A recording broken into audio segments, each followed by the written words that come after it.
يناير من العام الجاري، الأمير السعودي سعود بن عبد العزيز بن ناصر آل سعود يعتدي على رجل في مصعد فندق فاخر بوسط العاصمة البريطانية. استند الادعاء لهذه الصور في مرافعته أمام محكمة الجنايات المركزية في لندن، حيث مثل الأمير ليواجه تهمتي القتل العمد وإلحاق أذى جسدي جسيم بالمجني عليه الذي يظهر معه في هذه الصور.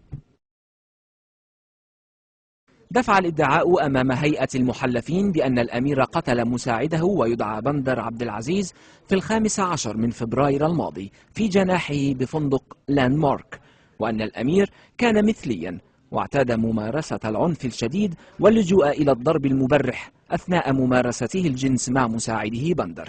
الإصابات المثبتة على جثة القتيل من بينها جروح غائرة في أجزاء متفرقة من جسده لا سيما الرأس والرقبة والظهر.